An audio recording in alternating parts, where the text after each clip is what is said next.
Or 3. You're his wife? Go, hurry. Those were the first words I heard the moment I stepped into the hospital, and they hit me harder than any alarm ever could. I didn't ask questions, I didn't breathe, I just ran. My shoes slapped against the white tile floors as nurses scattered out of the way. The hallway lights blurred and the smell of antiseptic filled my lungs until it hurt. I was 62 years old, but that night, I ran like a woman half my age, because my husband, Charles, was somewhere behind those doors, and they said he might not make it.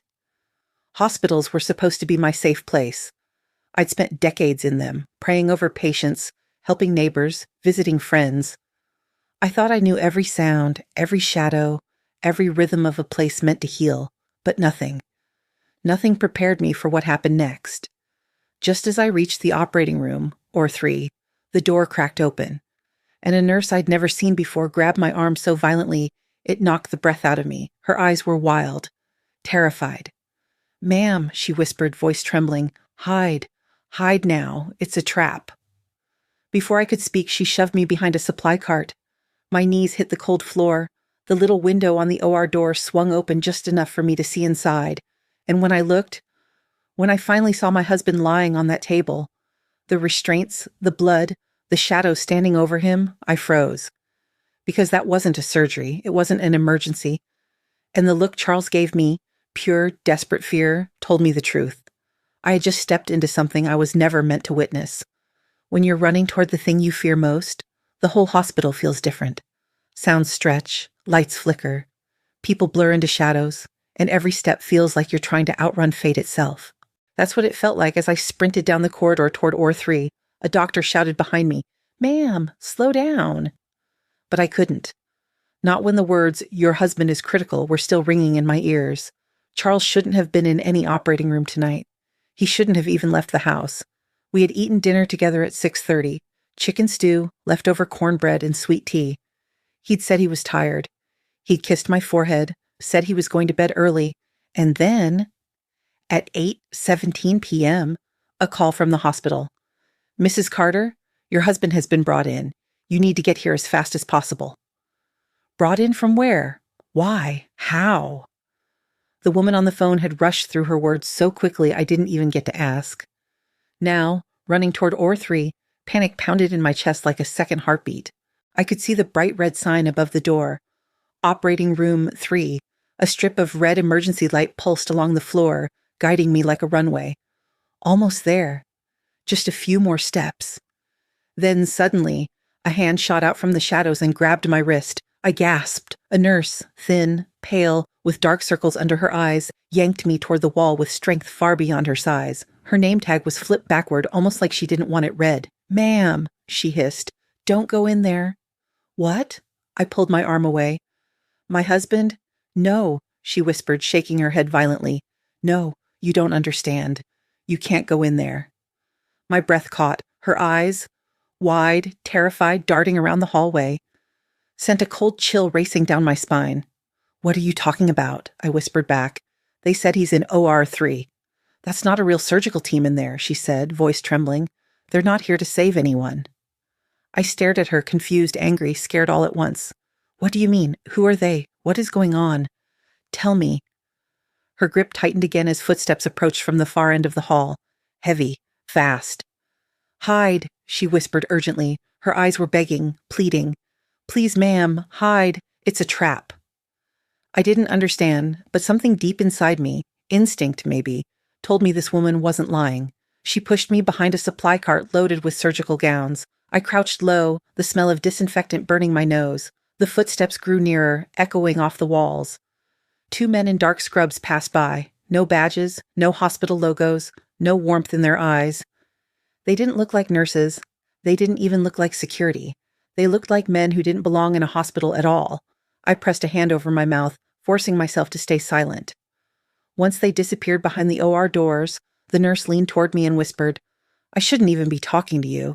They're watching everything. They're not supposed to bring family here. Not during this." "This what?" I whispered back. Before she could answer, the OR door swung open. I froze. The room inside was bright, painfully bright, and I could see more than I wanted to. Charles lay on the table. My Charles. The man I'd loved for 40 years. The man who held my hand during my surgeries. The man who prayed with me every night. He wasn't unconscious. He wasn't even sedated. He was awake. His wrists and ankles were strapped down with thick restraints. Electrodes covered his chest, too many for a normal procedure. A tube rested near his mouth, untouched, as if they hadn't decided whether to use it yet.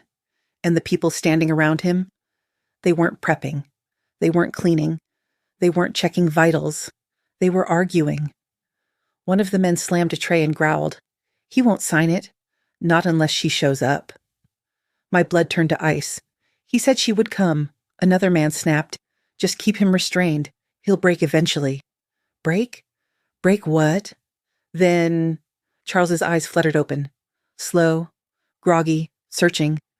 And somehow, even from where I hid, he found me. His gaze sharpened instantly, turning wild.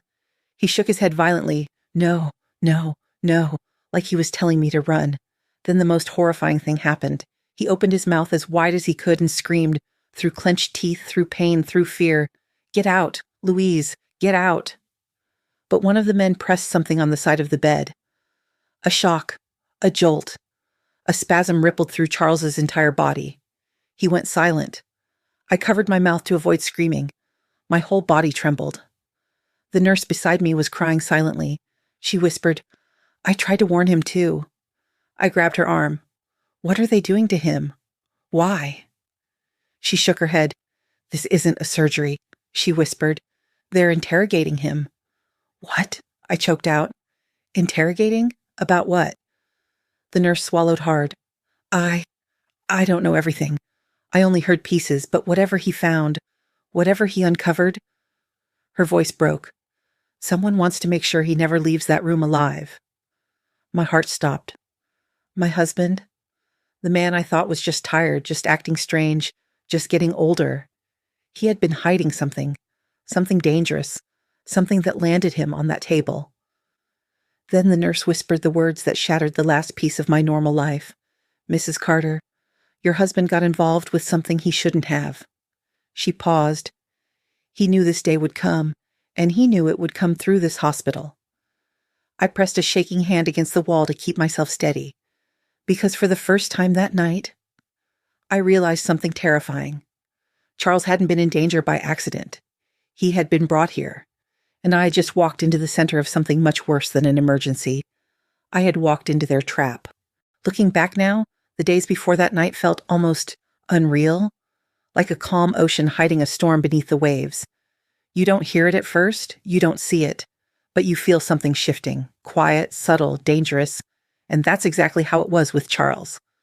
The week before the hospital, nothing looked wrong from the outside.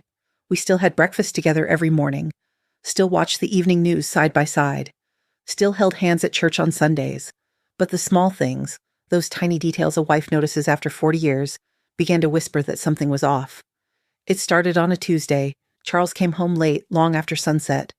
I was sitting in the living room, the lamp on, my knitting half finished in my lap. I heard his footsteps on the porch, the shuffle, the pause, like he was gathering himself before opening the door.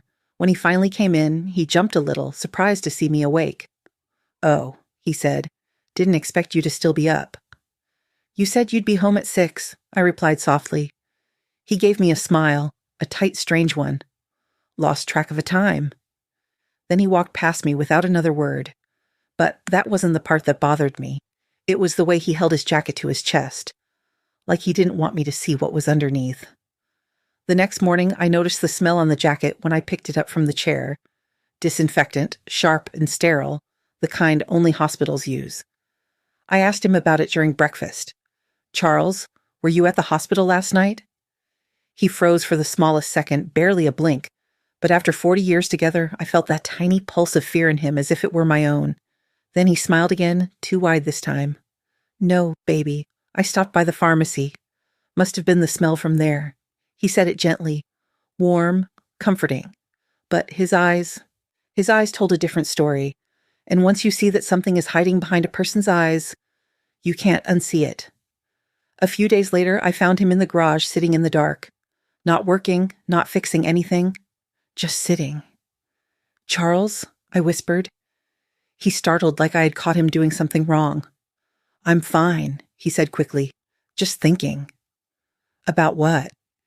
He never said. But there were papers on the workbench behind him, stacks of them, and the moment he saw me looking, he shoved them into a drawer so fast the metal handle clanged. Then came the night he forgot his phone on the counter. Charles never forgot his phone, not once in all our years. It buzzed. A message preview flashed on the screen. "We need the files before the next audit." Files? Audit? What files? Before I could pick it up, Charles rushed back into the kitchen, grabbed it, and forced a laugh. "Just spam," he said. But the tremor in his hand told the truth. The last calm night was Sunday. He sat beside me on the sofa, but his body was turned slightly away, like he needed to keep one ear open for something else. His foot tapped the floor, restless, nervous. During a commercial break, I reached over and touched his arm. "Baby, is something going on? You've been acting different?" He looked at me for a long moment, so long I thought he might finally tell me everything. His eyes softened, his lips parted, but then the phone buzzed again.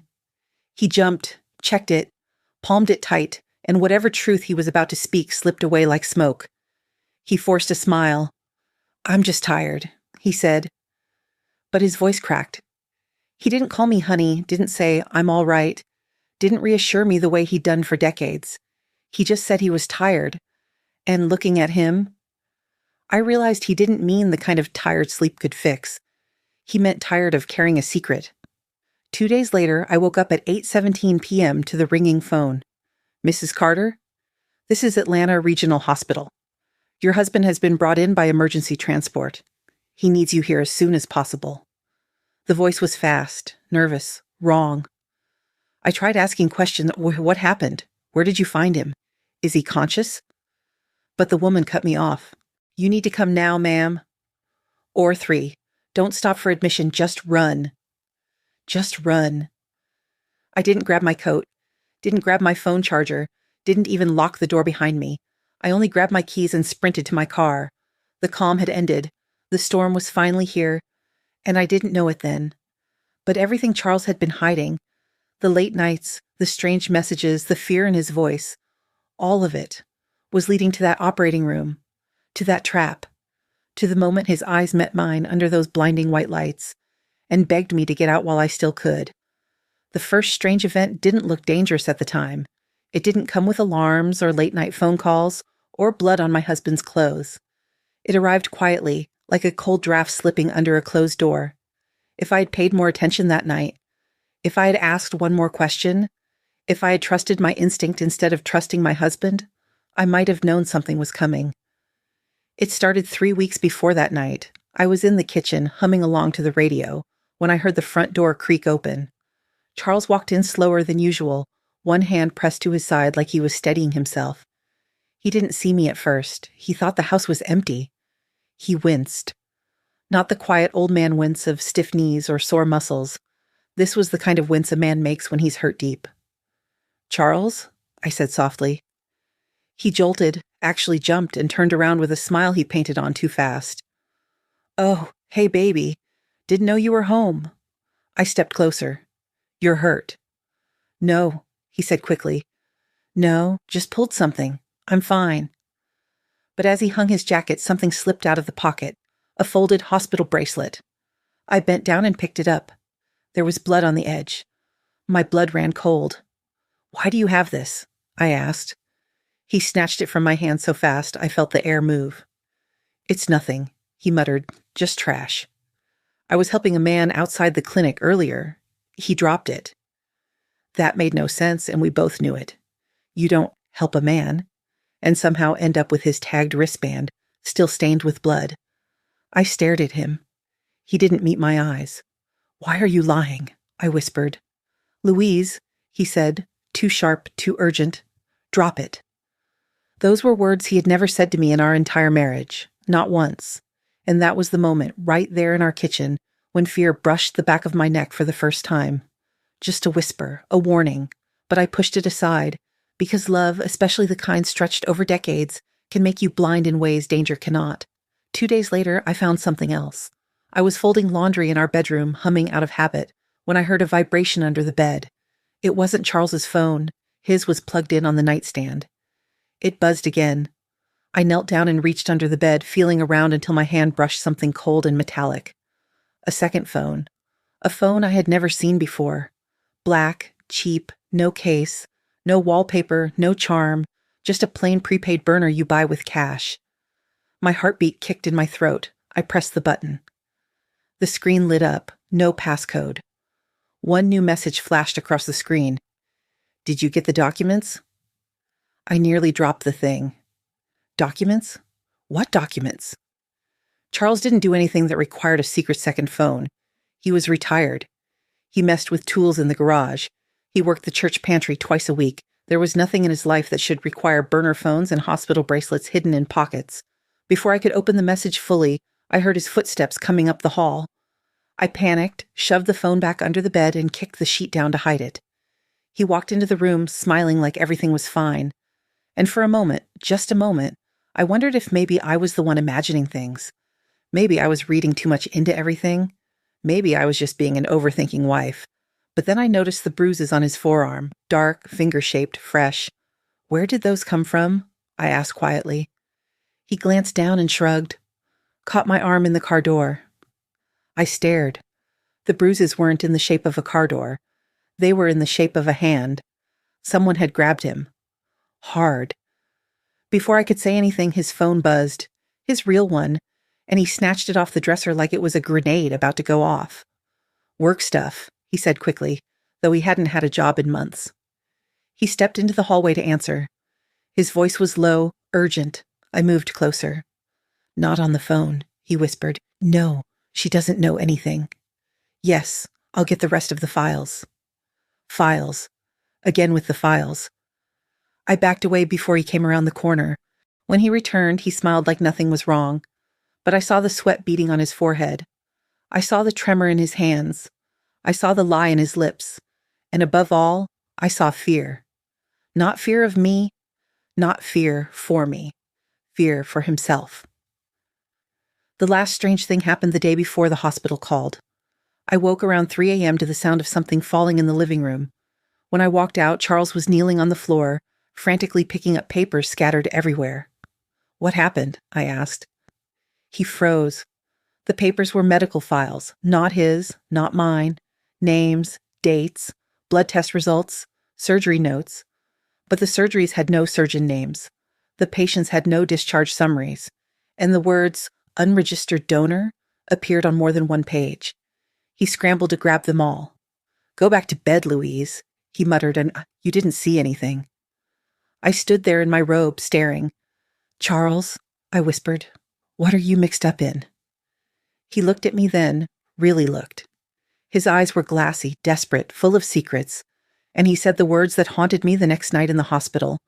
"Whatever you do, don't go near that place."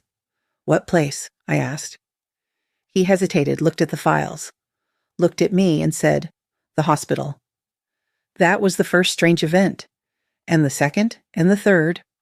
All signs, all warnings, all clues I didn't understand until it was too late. Until the night I ran through the hospital halls, straight into the very place he told me to avoid, the place where they were already waiting for him, and for me. The thing about danger is, it doesn't always arrive with noise. Sometimes it comes quietly, through tiny cracks in your everyday life. Cracks you don't see until they open wide enough to swallow you whole. And with Charles, those cracks were everywhere. At first, I tried to convince myself nothing was wrong. I reminded myself that men get more secretive as they age, that pride keeps them from sharing their burdens. But deep down, I knew better. The truth was sitting right in front of me, small details, little slips, quiet inconsistencies, and each one felt like a puzzle piece I didn't have the picture for yet. The first detail, the locked drawer. Charles had never hidden anything from me before, not in 40 years. But one afternoon, while tidying up the bedroom, I noticed his old wooden desk drawer was locked. Not stuck, locked. That drawer had never been locked. Not once. I stared at it, the metal keyhole glinting under the lamp, and then I saw something else. Faint scratch marks around the lock, as if someone had tried to pry it open. Charles walked in just then and froze when he saw me standing near the desk. "What are you doing?" he asked. "Cleaning," I said. "Since when do we lock drawers?" He forced a smile, but his eyes were pinned on the drawer like it might explode. "Bills," he said, "sensitive papers." "Since when do we have sensitive papers?" I asked. He didn't answer. Instead, he walked over, placed his hand gently on my arm, and guided me away. "Leave it, Louise. Please." His voice wasn't sharp, it was pleading. And that scared me more. The second detail, the missing keys. Later that week, I realized one of our house keys was missing from the hook by the door. I asked Charles. He said, "Oh, must have misplaced it. I'll get a new one made tomorrow." Except he never did. And that same night, I found dirt, fresh mud, on the carpet near the back door. Not from me, not from him. From shoes Charles didn't own, my stomach tightened. "Were you outside?" I asked him. "No," he said too quickly. "Maybe you left the door open earlier." But the latch was broken. Bent. Like someone used something to force it. I didn't sleep much that night. The third detail, the car mileage. Charles barely drove anymore, just grocery store trips and church. But one Saturday morning, I checked the mileage on his car, a habit I picked up from years of being the household bookkeeper. The number didn't make sense. He had added 82 miles in less than 24 hours. I asked him about it. He shrugged. "I must have gone farther than I thought." "Where?" I pressed. "Just around." "Around? 82 miles around? At night?" He looked at me then, eyes tired, shoulders heavy, and whispered, "Louise, just let it go." But the thing about letting go is, you need a place to put the truth, and I didn't have any place left. The fourth detail, the unanswered calls. Charles used to leave his phone around the house freely. Now he kept it glued to his hip. One evening, I saw a call come in while his phone sat on the counter, a simple name, Dr. E. Before I could even read the preview fully, Charles rushed in like he'd been watching from the hallway. He grabbed the phone so fast it nearly fell. "I'll call you back," he whispered into it, turning away from me. My heart dropped. Charles hadn't spoken to any doctor in years, not regularly, and certainly not one saved under a cryptic initial. Later that night, his phone buzzed again. A text preview flashed. "Procedure confirmed for Thursday. Bring the documents." Procedure? Documents? Thursday? When I asked what the message meant, he said it was for a group meeting. He was planning to help organize at church, but Charles didn't organize meetings. He attended them, and certainly not ones involving procedures. The fifth detail, the disappearing mail. One morning, I checked the mailbox and noticed something odd. A letter from Westview Medical Labs, addressed to Charles, had been torn open already. I hadn't touched it. That meant he had taken it out of the box before I even woke up. But that didn't make sense. I always wake up before him. Why was he checking the mailbox before sunrise? Inside the torn envelope was a single sheet of paper, missing. Just the envelope left behind. No explanation. The sixth detail, the look. But the one detail that stuck with me, more than the missing keys or the bruises or the mileage, was the look. 2 nights before the hospital call, I walked into the kitchen and found Charles sitting at the table with his head in his hands. The light was off. He didn't hear me come in. For a moment, he looked old in a way I'd never seen. Not tired, not stressed, defeated. When he finally noticed me, he straightened fast, wiped his eyes, and said, "Everything's fine." But his eyes betrayed him.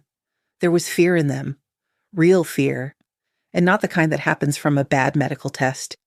This was fear of something coming, something inevitable, something closing in, and he knew I could see it. He tried to smile, but his lips trembled. "Louise," he whispered, barely audible, "if anything happens to me, I'm sorry." 3 days later, the hospital called, and everything suddenly made sense. All those small details weren't random. They were warnings, signs, pieces of a story he was too scared to tell me, because he knew someone was watching, someone who wanted him silenced, someone who would eventually drag him into OR 3 and wait for me to follow. Suspicion doesn't explode all at once. It rises, slowly, painfully, like water filling a room inch by inch. By the time you realize you're drowning, it's already too late. And that's exactly how it felt with Charles. The strange moments were no longer isolated. They were connecting, pointing, whispering a truth I didn't want to hear, but I kept trying to tell myself everything was fine, that marriages have seasons, that men retire and feel restless, that maybe his secrets weren't dangerous, just embarrassing. But then came the moment I couldn't ignore anymore. Charles had told me he was going to a men's Bible study. I knew something was wrong the moment he walked out the door. He didn't bring his Bible or his glasses. And he left too early. Way too early. Something pushed me, maybe instinct, maybe fear, to follow him. I waited 5 minutes, grabbed my coat, and took the car. I stayed far enough behind that he wouldn't see me. My hands were shaking on the wheel the whole time. He didn't go toward the church. He drove straight to the old wing of Westview Medical Center, the same hospital that would later call me. I parked across the street behind a row of trees, my heart pounding so loud I swore someone could hear it. Charles got out of the car and walked toward a side entrance I had never seen before. No patients, no doctors, just a dimly lit doorway with a keypad. He punched in a code. The door clicked. Before he went inside, another man approached him, tall, wearing a hoodie, face hidden. They spoke quietly, but I wasn't close enough to hear. What I could see was a thick envelope being passed from my husband to the stranger. Charles handed it over like he was surrendering a piece of his soul, and when the stranger flipped through the pages inside the envelope, he nodded. Approved. Satisfied. I covered my mouth to stop myself from gasping. What documents did my husband have that required a secret meeting in a hospital parking lot? Before entering the building, Charles looked over his shoulder, checking, searching. I ducked. My heart hammered against my ribs as he disappeared into the hospital's shadow. I sat there for what felt like hours, gripping the steering wheel until my knuckles turned white. When Charles came back out, the envelope was gone. But something else was in his hand. A hospital badge. Not his badge from when he volunteered years ago. Not a visitor tag. This was different. New. Laminate shining under the dim light. And on the bottom corner, a red stripe. My breath caught. I'd worked in hospitals long enough to know what that meant. Restricted access. What on earth was Charles doing in a restricted part of the hospital? The next night, I decided to ask him directly. We sat at the dinner table, me slicing pot roast, Charles pushing his peas around like a guilty child who couldn't look his mother in the eye. "Charles," I said gently, "is there something you need to tell me?" He froze. About the hospital. His fork clattered against the plate. Slowly, very slowly. His head lifted, his eyes locked onto mine. For a second I saw something flash across his face. Fear, guilt, a silent plea. But then it vanished, replaced by anger. "Why were you at the hospital?" he demanded. I blinked. "What?" "You followed me, didn't you?" I didn't speak. He slammed his hand on the table so hard the glasses rattled. "Louise, this is dangerous." Dangerous? The word hit me like a slap. Not embarrassing. Not personal. Not private. Dangerous. "What's dangerous?" I whispered. He stood up, pacing the kitchen floor like a caged animal. "You don't understand. You have to trust me. Stay out of it." "Stay out of what?" I shouted back. He stopped pacing, turned, and whispered, "They're watching." My skin prickled. Before I could ask who they were, he grabbed my shoulders. "If anyone asks about me, if anyone approaches you, you don't know anything. Do you hear me? Nothing." His hands were trembling, his voice cracking. "Charles," I whispered, "you're scaring me."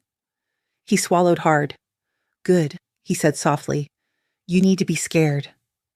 Then he walked away, leaving me alone at the table, staring at the empty chair where the man I used to know once sat. 2 days later, the hospital called to say he'd been brought in for an emergency, but before that call came, before I ran through those hospital halls like the world was ending, something else happened. Something that made my stomach twist even before I knew the truth. At 5:46 p.m., just 2 hours before the call, someone knocked on our door. When I opened it, no one was there.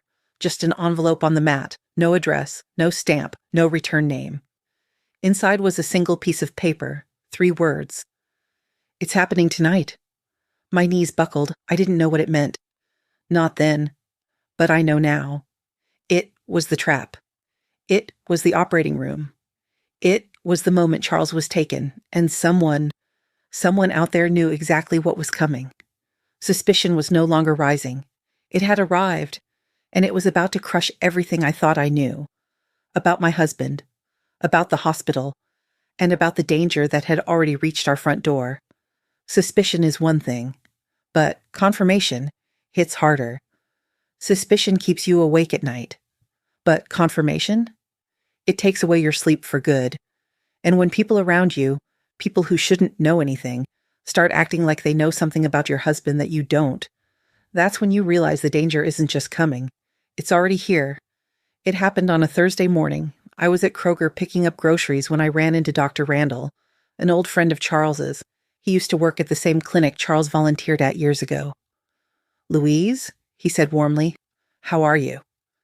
Before I could answer, he looked behind me, then beside me, almost like he was checking if someone was listening. I smiled politely. "I'm all right. Charles has been... He's still involved?" he blurted. The air went still. I frowned. "What do you mean?" "Involved." His eyes widened like he'd said too much. He stepped closer, voice dropping to a whisper. Oh dear. You don't know?" "Know what?" I pressed. He swallowed hard, face turning pale. I need to go. Please tell Charles I said hello." And he walked away so fast he left his cart behind. I stood there holding a loaf of bread, feeling my stomach drop. What was Charles involved in?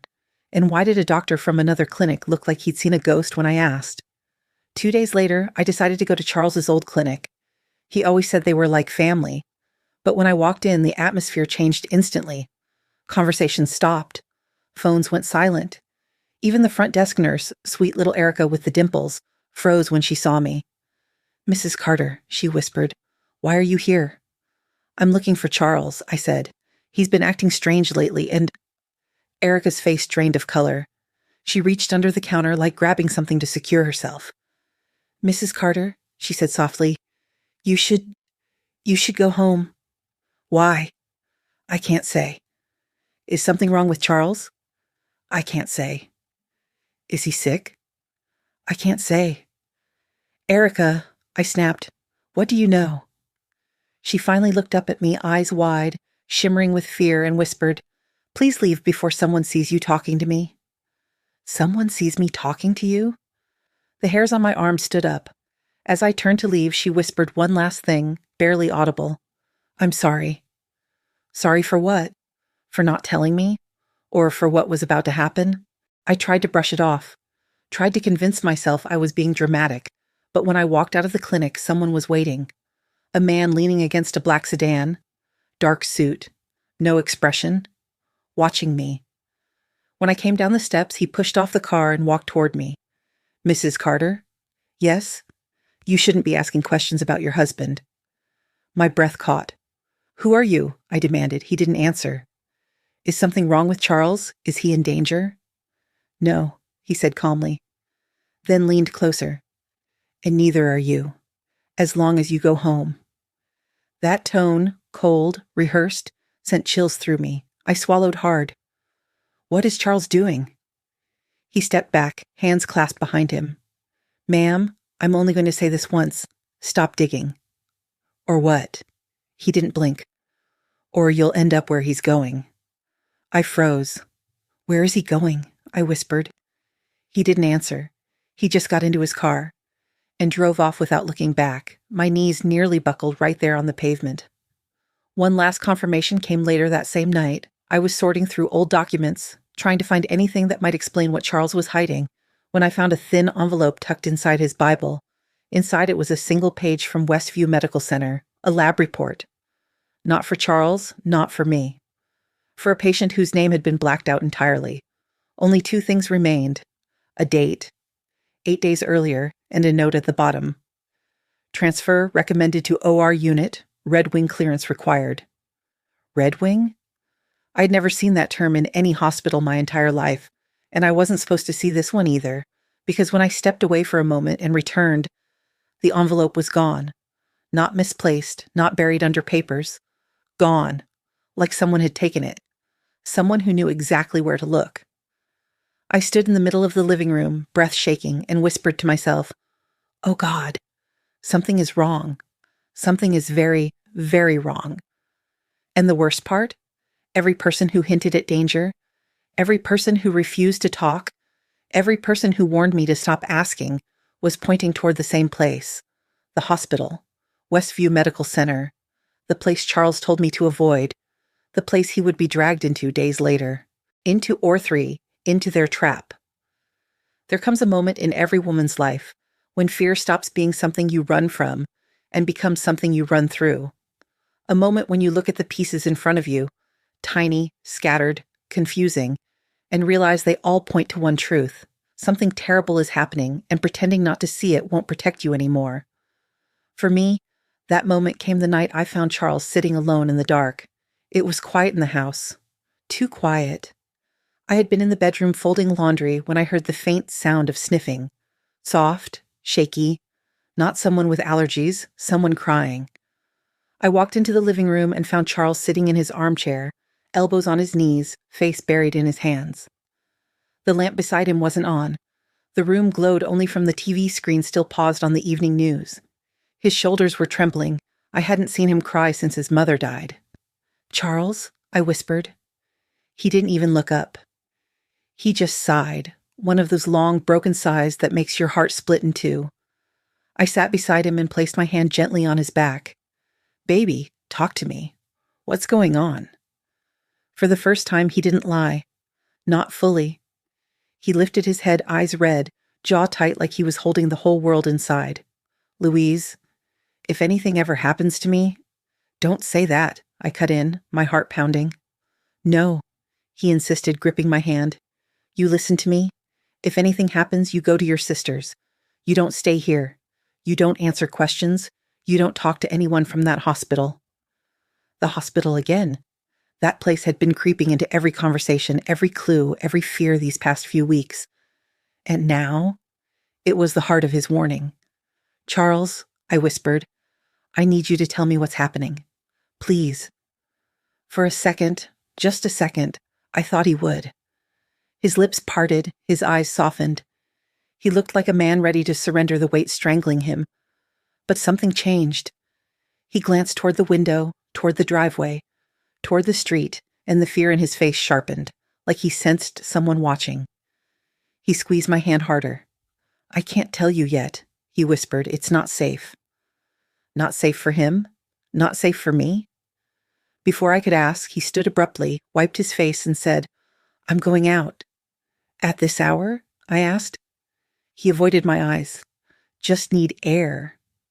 But when he stepped outside, he didn't take a walk. He got in the car and drove off, leaving me standing at the window, watching his taillights disappear into the darkness. That night, I didn't sleep.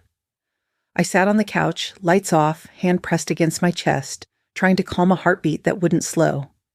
At 12:14 a.m., I got up and went to Charles's desk. The locked drawer was still locked. But I wasn't a fool. Behind the books in the closet, inside an old shoebox labeled "Winter Scarves," I found what I was looking for, a small metal key. My hands shook as I inserted it into the drawer. It clicked.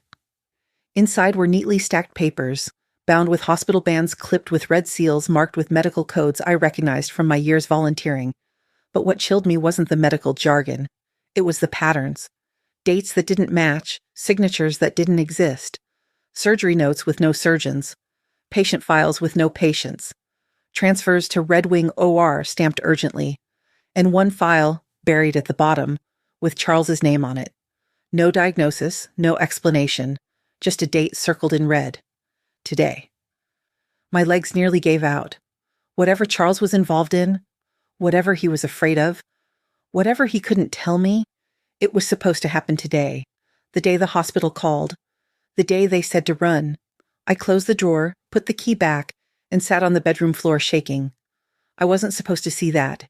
He hadn't wanted me involved. But I realized something then, something sharp and painful. If I didn't act, I might lose him without ever knowing the truth. At 8:17 p.m., the house phone rang. I picked it up on the first ring. "Mrs. Carter?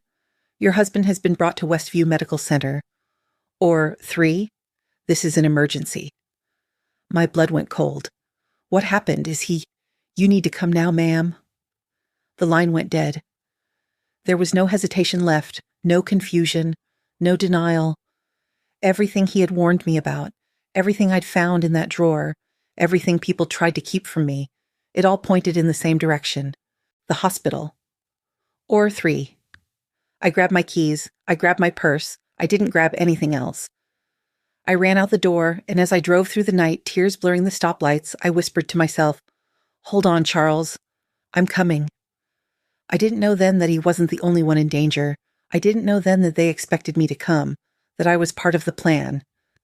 But I made my decision, and that decision would lead me straight into their trap. When the nurse whispered, "Hide, it's a trap," I didn't understand how deep the trap went. Not yet. Not until I started seeing the cracks in the hospital itself. Because hospitals, the real ones, don't feel like this. They don't look like this. They don't sound like this. And once I stepped out from behind that supply cart, keeping low, keeping quiet, I realized something horrifying. This wasn't a hospital operating room. It was a stage built to look real enough and to kill in silence. The nurse had disappeared, vanished so suddenly it was like she'd been swallowed by the walls. I didn't even catch her name, just the terror in her eyes. I crept down the hallway, sticking to the shadows. The lights overhead were dimmer here than anywhere else. The floors had no scuff marks, like almost no one walked here. No signs, no nurses, no sounds except a faint hum from machines behind closed doors. Hospitals don't have completely empty corridors, not at night, not ever. But this wing? It was like a secret no one was supposed to know existed. I ducked into the room nearest OR 3. It was dark, but not empty. On the far wall stood a tall metal cabinet, unlabeled, padlocked. Next to it was a rolling table with files scattered across the top. Some were blank, some had medical charts missing half the pages.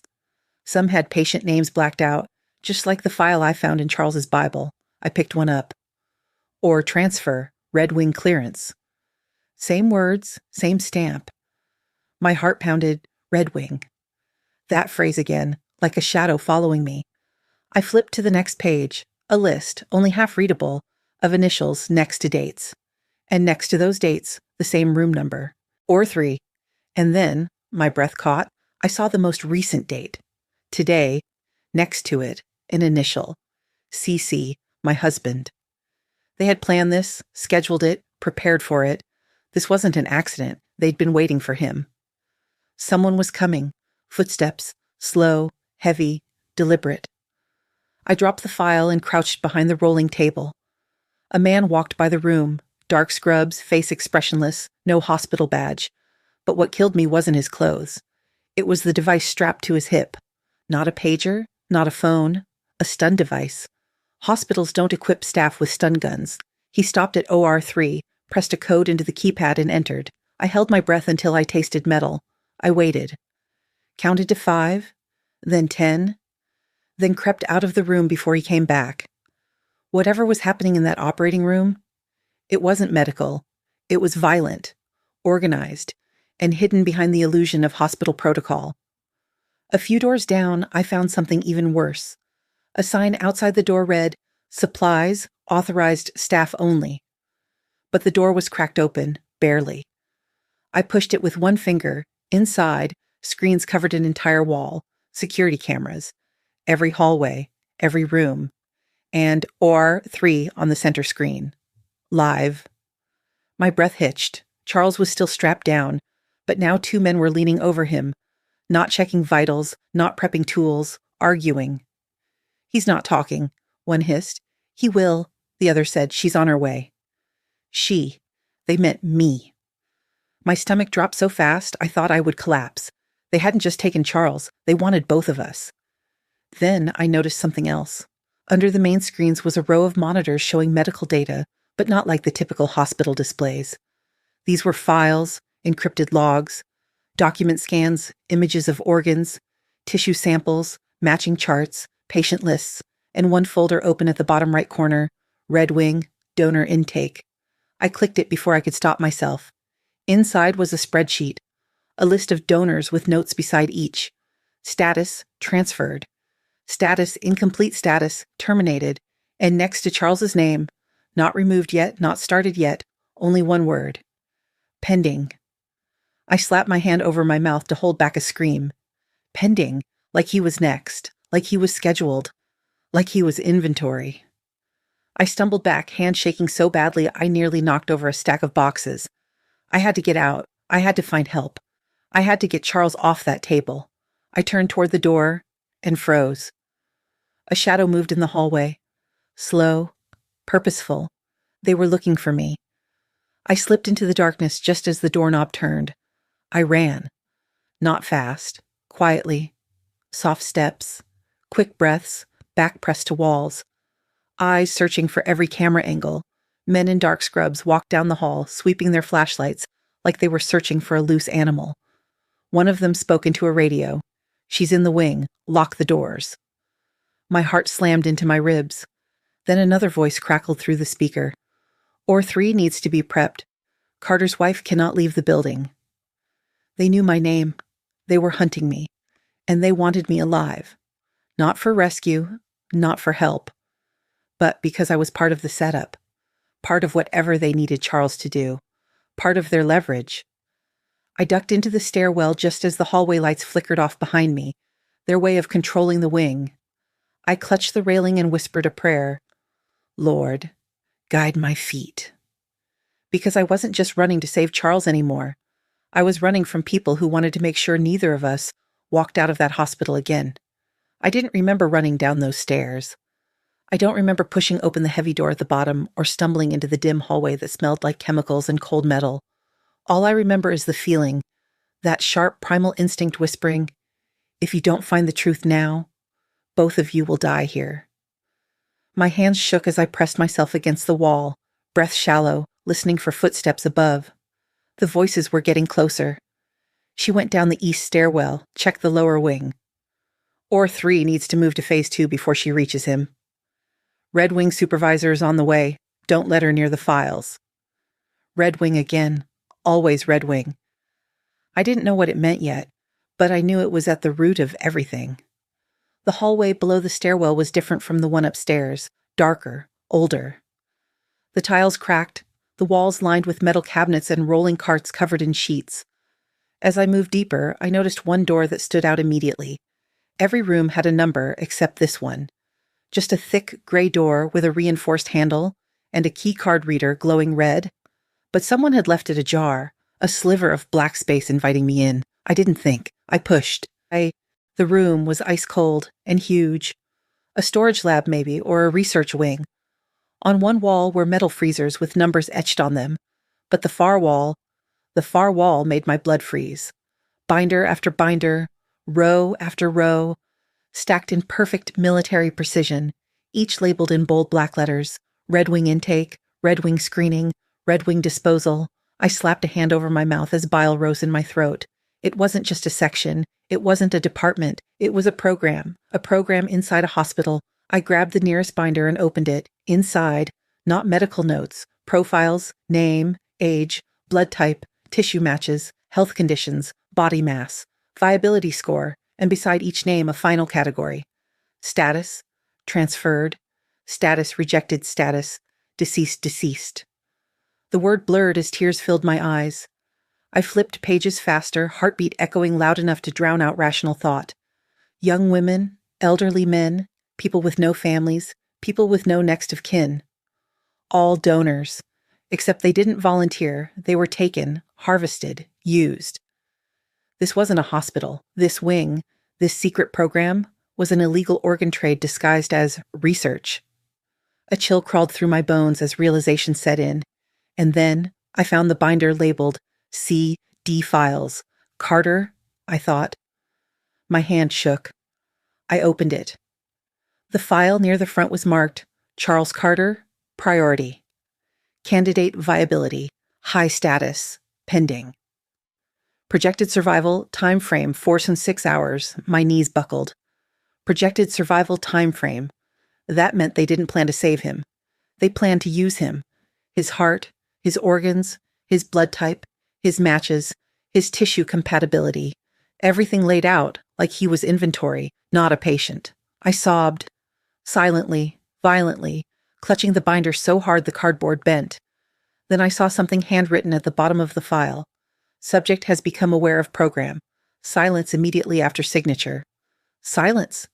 Immediately. He had found something. He had confronted someone.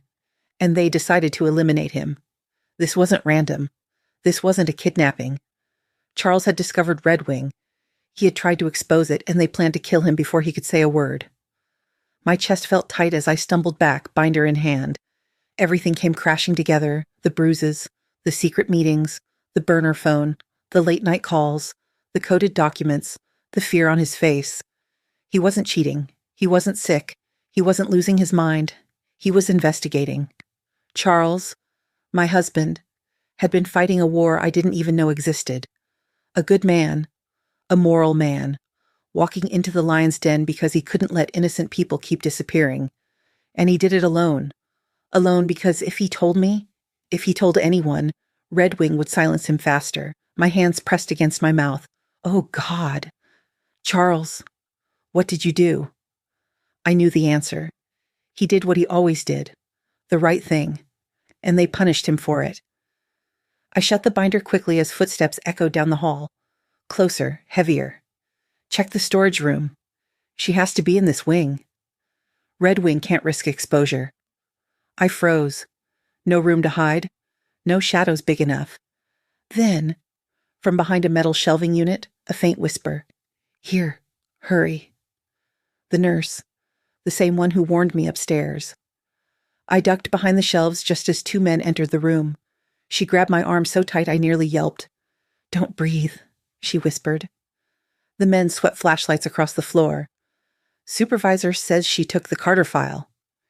If she gets the evidence out, she won't. She might know the truth. Then we make sure she takes it with her. Their voices were matter-of-fact, cold. Like killing me would be paperwork, not murder. They left as quickly as they came. When the door clicked shut, the nurse exhaled shakily. You shouldn't have come down here, she whispered. I grabbed her arm, desperate, trembling. Why are they doing this? Why my husband? She looked at me with eyes full of a sadness I'll never forget. Because he found the intake list. Intake list? He realized people weren't dying naturally, she whispered.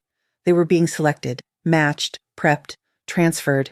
The Red Wing doctors pay staff to keep quiet, pay even more to make problems disappear. My throat tightened. And Charles? He asked questions. Too many. They needed to remove him before he talked. Remove him? Remove him. The words spun in my head like poison. And me? I whispered, voice cracking. Why did they want me here? She looked away, jaw trembling. To force him to sign. Sign what? She swallowed. A consent release. The room tilted. If Charles signed even one line, he'd legally give up his rights as a patient. Hospitals use releases to avoid lawsuits. Red Wing used them to harvest bodies. Legally. As I swayed, the nurse gripped my shoulders. Mrs. Carter, listen to me.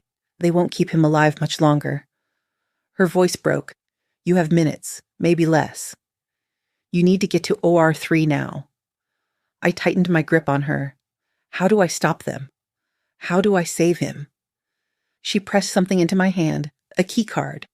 Blue and silver, heavy. Red Wing access, she whispered. Upper level override.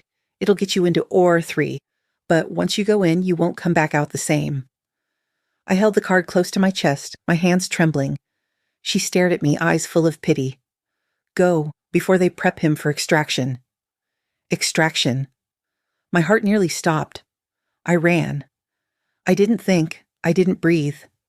I ran toward the one room where my husband was strapped down, begging for help through clenched teeth, under blinding lights, with men preparing to end his life. And as I sprinted up the stairs, the truth hit me like a tidal wave. Charles wasn't the victim of an accident. He wasn't in the wrong place at the wrong time. He wasn't unlucky. He was a target, a threat, a man who knew too much. And I, his wife, was the only person left who could save him, or die trying. As I ran up the stairwell clutching that stolen keycard, pieces of the past, pieces I had ignored for years, began snapping together in my mind like a puzzle I never realized was sitting right in front of me.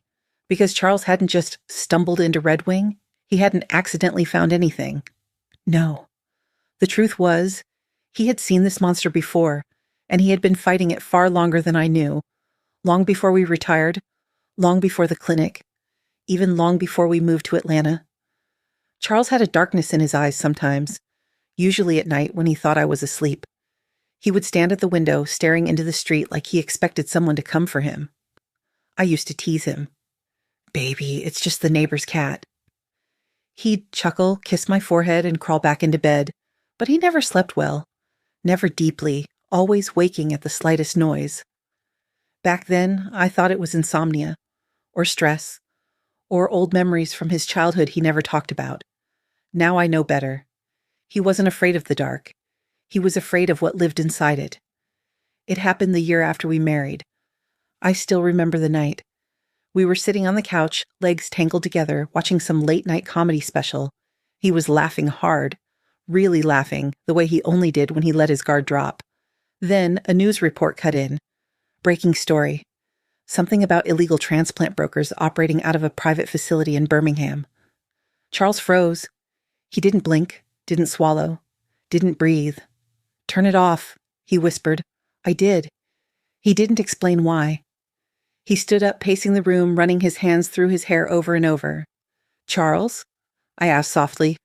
"What's wrong?" He shook his head. "Louise, some things you can't unsee." It was the first time he ever said something that didn't sound like him. I asked what he meant. He opened his mouth like he wanted to spill everything. But then he stopped. I remember the exact moment. His face tightened. His lips pressed together. His eyes shifted to the window. He whispered, "It's not safe to talk about." I had never heard him say that before, and I wouldn't hear him say it again for nearly 25 years. But now, sprinting up the stairs of Westview Medical Center, I finally understood. He knew about Red Wing even back then. He saw something in the 90s, something he carried like a splinter under his skin for decades. A year after that night, Charles got a desk job at a local research office. At least, that's what he told me. He would come home late, quiet, tired. He never talked about his colleagues, never mentioned projects, never brought home paperwork. I asked him once what he was working on. He shrugged, just cleaning up old data, nothing special. But years later, I found an old notebook in the garage while cleaning. Inside were entries, names, dates, notes scribbled quickly. Unregistered patients. South Wing, no files. Doctor paid in cash? Donor list? Something wrong with OR schedules. I thought maybe he was writing ideas for a book or some TV show he liked. I didn't recognize it for what it was. Evidence. A map he'd been building for decades. I put the notebook back where I found it, thinking it was nothing. God help me. I didn't know my husband was carrying the truth alone. Looking back now, I can see every warning sign. Those nights he triple-checked the locks, the way he always sat facing the door in restaurants, the way he bristled at private hospitals. He once told me, "Some places look safe until you see who's running them." I laughed, thought he was being dramatic. But now I see it clearly. He lived in fear, not because he was a paranoid man, but because he was a hunted one. He tried to expose something in the past, tried and failed. And the people behind Red Wing didn't forget. They never forget. So when he recognized the same patterns resurfacing here at Westview, he did what he always did. He went straight into the fire, to protect the people around him, to protect me. And he kept quiet because he knew. The moment he told me, the moment I knew the truth, I'd be in danger too. 3 months before the hospital call, we came to Westview for a routine checkup. It was nothing serious, just blood work. But when the nurse told him to follow her to the lower surgical wing, Charles froze in the middle of the hallway. "Which wing?" he asked. "The Red Wing hallway," she repeated casually. He took my hand and whispered, "No, not there." His voice cracked. I thought he was embarrassed or confused. So I tugged him gently. "Come on, Charles, it's just a hallway." But he dug his heels in. "No," he said again, louder this time. His eyes were full of panic. I'd never seen that look on his face before. Not once in my life. Now I know why. He recognized it. He recognized the program. He recognized the place where they hide the bodies. He walked out of the building without getting the labs done. That was the moment everything changed. The moment he realized Red Wing hadn't died in 1999.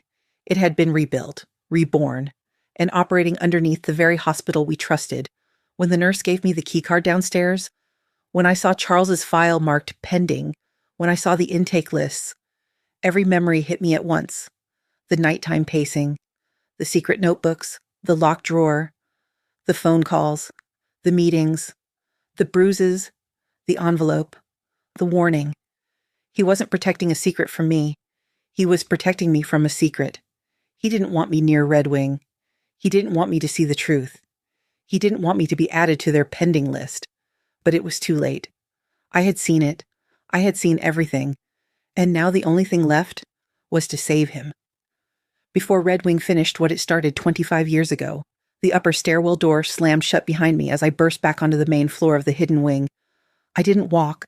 I didn't tiptoe. This time, I ran. The Red Wing keycard the nurse gave me felt like a burning coal in my hand. My heart beat so loud I could barely hear my own footsteps. Every flickering light above me felt like a warning. Every dark corner looked like a trap. I wasn't scared of them anymore. I was terrified of being too late. Ahead, the glowing sign, or 3, the place where my husband lay strapped to a table waiting for me, whether he knew it or not. The place where they planned to end him. I reached the door, shoved the keycard against the scanner. Nothing. Red light. Denied. Panic flooded my chest. No, no, no, please. I pulled the card back, hands shaking, tried again. The scanner flickered. Red, red. Then a beep. Green. The door clicked. I pushed it open and stepped into hell. Or 3 wasn't bright now. The lights had been dimmed strategically, intentionally, casting long shadows across the room like a stage prepared for its final act.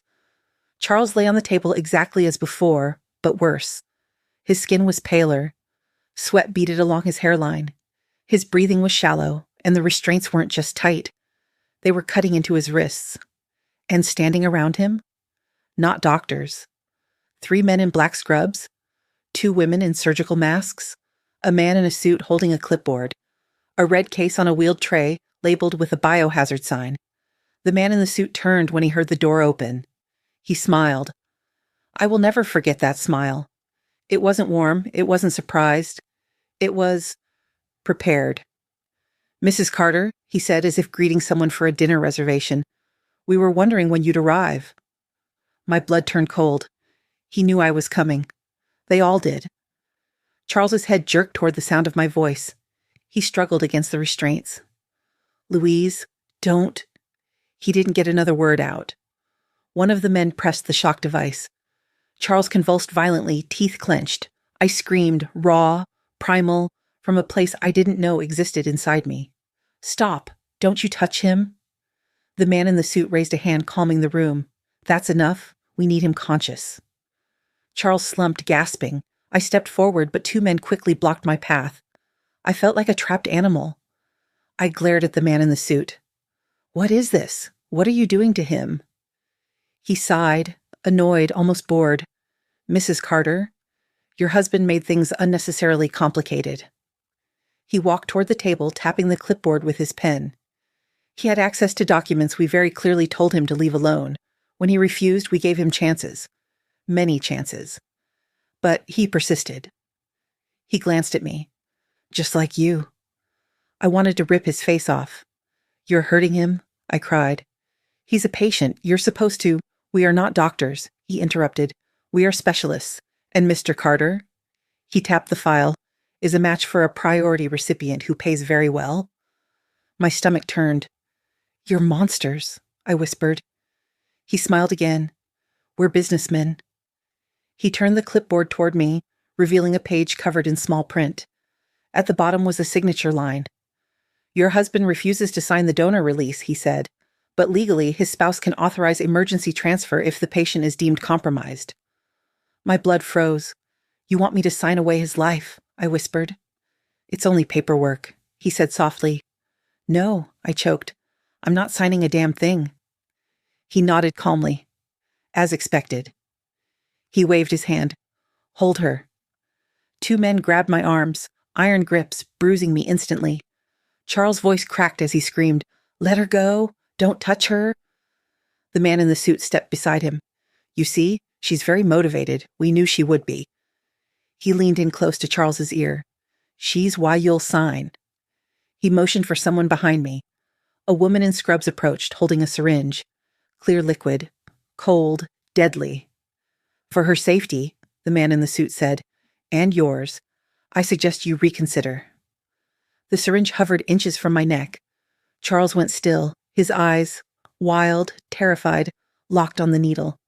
Stop, he whispered. Stop. You have 10 seconds, the man in the suit said. Sign or she vanishes permanently. My heart slammed against my ribs. No, I whispered. Baby, don't. They released one of Charles's hands and shoved a pen into it. His fingers trembled violently. 5, the man counted. 4, 3. The syringe touched my skin. Charles, no, I cried. He looked at me, eyes full of love, fear, defeat. And then he dropped the pen. I'd rather die, he whispered, than help you kill her. The room froze. The woman with the needle hesitated. The man in the suit blinked once, then slowly lowered the clipboard. Well, he said with a sigh, that makes this easier. He nodded. Take him. 2 men moved forward. I screamed, no, stop, don't you touch him. The nurse, the same nurse who saved me earlier, burst through the doorway. The police are here, she yelled. The room whipped into chaos. What? The suited man snapped. Someone triggered a code silver, she shouted. They're on their way up. He cursed, ripping off his gloves. Get the case, move the equipment. 1 man lunged for Charles. I shoved myself forward, biting the hand gripping me. He yelped. I ran to the table. Louise, Charles gasped. Get the restraints, I said. My fingers shook too much to undo them. The nurse rushed to help, fumbling with the straps. Footsteps pounded down the hall. Move, someone yelled. The suited man turned to flee, but the door blew open. Police, guns drawn, shouting, screams, scrambling bodies, everything blurred. I fell over Charles as the men in black tried to rush out the back exit, but officers swarmed them. 2 were tackled, 1 was tased. 1 managed to run but was shoved to the ground by a second wave of police. The suited man tried to grab the red case. Drop it! An officer roared. He hesitated, a fatal mistake. A baton cracked across his hand. The case flew across the room and slid under a gurney. He was slammed onto the floor, cuffed, and dragged away. I collapsed against Charles's chest, sobbing. The nurse, breathing hard, pressed a warm hand to my back. You're safe, she whispered. You both are. Charles's arms, finally free, wrapped around me, trembling. I thought I'd never... He couldn't finish. I pressed my forehead to his. I found your file, I whispered. I know everything. His breath hitched. I'm sorry, he said. I wanted to tell you. I know, I said. It's over. He shook his head weakly. No, he whispered. It's not over yet. But he was alive. He was here. And for that moment, that single impossible moment, justice felt real. After they shut down the Red Wing, after the detectives swarmed every hallway, after the ambulances arrived for people who never should have been patients, the hospital grew quiet. Not peaceful quiet, different quiet. The kind that comes after a storm tears through and takes pieces of the world with it. Charles was taken to a safe surgical ward, the real one, with real doctors and real nurses. They checked his vitals, unstrapped his bruised wrists, and connected him to machines that were meant to heal, not harm. I never let go of his hand, not once. He dozed in and out. Every time he opened his eyes, he found me watching him, and he'd whisper the same thing. Louise, I'm here. Like he needed to remind both of us. The detectives questioned me. The FBI questioned him. Reporters waited outside the hospital for days, but none of that mattered in those first quiet hours. All I cared about was the rise and fall of his chest, the miracle of breath, of life, of survival, because for a moment inside OR3, when the lights blurred, when the needle touched my skin, when Charles said he'd rather die than hurt me, I thought I was about to watch the love of my life take his last breath. But he didn't. He fought. I fought. And strangers, good ones, risked everything to help us. That nurse who warned me? Her name was Maya. She testified in court. She helped expose everything. That brave woman saved more lives than she will ever know. Red Wing didn't fall quietly. The news spread across the state. Doctors and administrators were arrested. Families who lost loved ones finally had answers. Names were read aloud in courtrooms. Justice, slow, painful, incomplete, finally came into the light, and Charles. Charles became the key witness. Healing him took time. Not just physically, emotionally too.